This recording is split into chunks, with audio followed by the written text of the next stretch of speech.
നിങ്ങൾക്ക് എല്ലാവർക്കും മിസാസ് കിച്ചണിലേക്ക് സ്വാഗതം. ഇന്ന് ഞാൻ വന്നിരിക്കുന്നത് ഒരു ഐസ്ക്രീം റെസിപ്പി ആയിട്ടാണ്. റാഗി കൊണ്ട് നല്ല സൂപ്പർ ടേസ്റ്റിൽ ഒരു വാനില ഐസ്ക്രീമാണ് നമ്മൾ തയ്യാറാക്കാൻ പോകുന്നത്. കുട്ടികൾക്കും മുതിർന്നവർക്കൊക്കെ ധൈര്യമായിട്ട് കൊടുക്കാൻ പറ്റിയ ഒരു ഐസ്ക്രീമാണിത്. ഈ ഐസ്ക്രീമിൽ ഫ്രഷ് ക്രീമോ മുട്ടയൊന്നും ചേർക്കുന്നില്ല. ആർക്കും വളരെ എളുപ്പത്തിൽ ഉണ്ടാക്കാൻ പറ്റിയ ഒരു ഐസ്ക്രീമാണിത്. അപ്പോൾ നമുക്കത് എങ്ങനെയാണ് ഉണ്ടാക്കാമെന്ന് നോക്കാം. ഞാനിവിടെ പാല് തിളപ്പിക്കാൻ കട്ടിയുള്ളൊരു പാത്രം എടുത്തിട്ടുണ്ട്. അതിനകത്തേക്ക് നമുക്ക് 2 കപ്പ് പാൽ ഒഴിച്ചു കൊടുക്കാം. 1 കപ്പ് 240 ml ആണ്. അപ്പോൾ 1/2 ലിറ്റർ ഉണ്ടാവില്ല 2 കപ്പ് പാല്.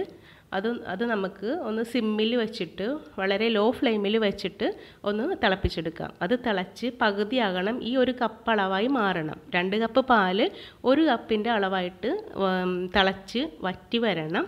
അപ്പോൾ നമുക്കത് സിമ്മിൽ വെച്ചിട്ട് തിളപ്പിച്ചെടുക്കാം. പിന്നെ കൃത്യം 1 കപ്പ് തന്നെ കിട്ടണമെന്നില്ല. അല്പം കൂടിയാലും കുറഞ്ഞാലും ഒരു കുഴപ്പമില്ല. ഇളക്കി കൊടുക്കേണ്ട ആവശ്യമില്ല. അത് തന്നെ തിളച്ച് വറ്റിക്കോളും.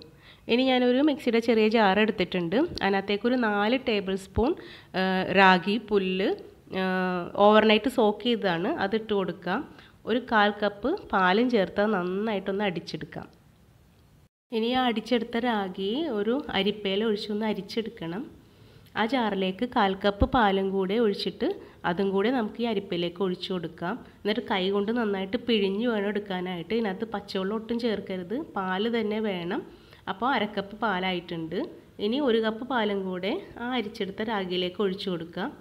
ഒരു 5 ടേബിൾ സ്പൂൺ പഞ്ചസാരയും കൂടി ഇട്ട് കൊടുക്കാം.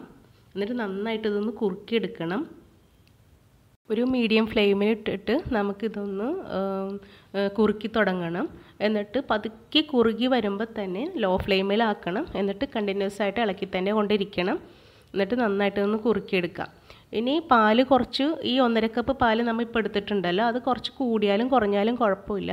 ഇനി കുറുകി വരുമ്പോൾ കട്ട പിടിച്ച് ആദ്യം തന്നെ അങ്ങോട്ട് കട്ട പിടിച്ച് അടിയിൽ പിടിക്കരുത്. ഇങ്ങനെ പതുക്കെ പതുക്കെ കുറുകി തന്നെ വരണം. എന്നിട്ട് നന്നായിട്ട് ഈ പരുവാകുമ്പോൾ നമുക്ക് ഫ്ലെയിം ഓഫ് ചെയ്യാം. പാല് കുറച്ച് കൂടുതലാണെങ്കിൽ കുറച്ച് നേരം കൂടി ഒന്ന് കുറുക്കിക്കൊണ്ടിരിക്കണമെന്നുള്ളൂ. എന്നിട്ട് നമുക്ക് ഇത് ചൂടാറുമ്പോൾ കുറച്ചും കൂടെ തിക്കായി വന്നോളും. അപ്പോൾ നേരത്തെ തിളപ്പിച്ച പാല് വേറൊരു പാത്രത്തിലേക്ക് മാറ്റിയതാണ്. ഇത് രണ്ടും നന്നായിട്ട് ചൂടാറട്ടെ. അപ്പോഴത്തേക്കും നമുക്ക് ബീട്രൂട്ടിൻ്റെ കുറച്ച് ജ്യൂസ് എടുക്കാം. അത് ഞാനൊരു 1/4 കപ്പ് ബീട്രൂട്ട് ഒരു 5-6 കഷ്ണം ചെറുതായിട്ട് കട്ട് ചെയ്തതാണ്. അത് മിക്സിയുടെ ചെറിയ ജാറിലേക്ക് ഇട്ട് കൊടുത്ത് 2 ടേബിൾ സ്പൂൺ വെള്ളം ഒഴിച്ച് നന്നായിട്ട് അടിച്ചെടുത്തിട്ടുണ്ട്. അത് നമുക്കൊന്ന് അരിച്ചെടുക്കാം. എന്നിട്ട് ഇതൊന്ന് 1 ടേബിൾ സ്പൂൺ പഞ്ചസാര ഇട്ടിട്ട് ഒന്ന് കുറുക്കി ഒന്ന് തിളപ്പിച്ചെടുക്കണം. ഒരു 5 മിനിറ്റ് തിളപ്പിച്ചൊന്ന് വറ്റിച്ചെടുത്താൽ മതി. ഇത് തികച്ചും ഓപ്ഷണലാണ് കേട്ടോ. ആ ഐസ്ക്രീമിന് ആ കളറ് കൊടുക്കാൻ വേണ്ടി മാത്രമാണ് ഇത് ഉണ്ടാക്കിയത്. അപ്പോൾ നിങ്ങൾക്കിത് വേണ്ടാന്നുണ്ടെങ്കിൽ ഇത് നമുക്ക് ഒഴിവാക്കാവുന്നതാണ്. അപ്പോൾ വേറൊരു എസൻസ് ഒന്നും ഒഴിക്കാതെ തന്നെ ആ കളറ് നമുക്ക് നാച്ചുറലായിട്ട് ഉണ്ടാക്കാൻ പറ്റുമല്ലോ. അപ്പോൾ അതിനാണ് ഞാൻ ബീട്രൂട്ട് എടുത്തത്. ഇത് കുറച്ച് അധികം ഉണ്ടാക്കി ഫ്രിഡ്ജിൽ വെച്ചിട്ടുണ്ടെങ്കിൽ നമുക്ക് ജ്യൂസ് ഉണ്ടാക്കാനും ഇതുപോലെയൊക്കെ ഉപയോഗിക്കാനും പറ്റും. ഇത് ഇത്രയും നമുക്ക് ആവശ്യമില്ല. ഒരു 2 ടീസ്പൂൺ മാത്രം നമുക്ക് ആവശ്യമുള്ളൂ. ഇനി നമ്മൾ തണുപ്പിച്ച പാലും തിളപ്പിച്ച് വറ്റിച്ച പാലാണിത്. അതും പിന്നെ ആ കുറുക്കിയ റാഗിയും കൂടെ നമുക്ക് ഈ മിക്സിയുടെ ജാറിലേക്ക് ഇട്ട് കൊടുക്കാം. ഇപ്പോൾ ഇത് നന്നായിട്ട് തിക്കായി വന്നിട്ടുണ്ട് ചൂടാറിയപ്പോൾ. ഇത് രണ്ടും കൂടെ അതിനകത്തേക്ക് ഇട്ട് ഒരു 1/2 ടീസ്പൂൺ മുതൽ ഒരു 1/4 ടീസ്പൂൺ വരെ വാനില എസൻസും കൂടെ അതിനകത്തേക്ക് ഒഴിച്ചു കൊടുക്കാം. എന്നിട്ട് മിക്സിയിലിട്ട് നന്നായിട്ടൊന്ന് അടിച്ചെടുക്കണം. നന്നായിട്ടൊന്ന് പതഞ്ഞു വരണം. എന്നാലേ ഐസ്ക്രീം നല്ല സോഫ്റ്റും ക്രീമിയൊക്കെ ആകുള്ളൂ. ഞാനിവിടെ ഒരു 3 എയർ ടൈറ്റ് കണ്ടെയ്നറിലേക്കാണ് ഇത് ഒഴിച്ചു വയ്ക്കുന്നത്. അപ്പോൾ ഒന്നിൽ വാനില എസൻസ് മാത്രം ചേർത്തിട്ടുള്ളൂ. ഇനി ഒരെണ്ണത്തിൽ നമുക്ക് ഈ ബീട്രൂട്ടിൻ്റെ ജ്യൂസും കൂടെ ഒഴിച്ചിട്ട് അടിച്ചെടുക്കാനുണ്ട്. ഒരു ടീസ്പൂൺ മാത്രം ബീട്രൂട്ട് ജ്യൂസ് അതിനകത്തേക്ക് ഒഴിച്ചു കൊടുത്തിട്ടുണ്ട്. നന്നായിട്ട് അടിച്ചിട്ട് നമുക്ക് വരാം. ഈ കളർ ചേഞ്ച് വന്നിട്ടുണ്ട്. ഇവിടെ ഒരു ഡിസൈൻ കൊടുക്കാൻ വേണ്ടിയാണ് വേറെ പാത്രത്തിൽ ഇങ്ങനെ ഒരു അല്പം ജ്യൂസ് ആഡ് ചെയ്തത്. പക്ഷേ അത് വല്ലാണ്ട് മിക്സായിപ്പോയി. നിങ്ങളൊരു കാര്യം പ്രത്യേകം ശ്രദ്ധിക്കണം. ഇതിൻ്റെ അടപ്പിടുന്നതിന് മുമ്പ് ഒരു ഫോയിൽ പേപ്പറോ അല്ലെങ്കിൽ ഒരു ക്ലിംഗ് റാപ്പോ ഇട്ടിട്ട് കവർ ചെയ്തിട്ട് വേണം ഇതിൻ്റെ അടപ്പിടാനായിട്ട്.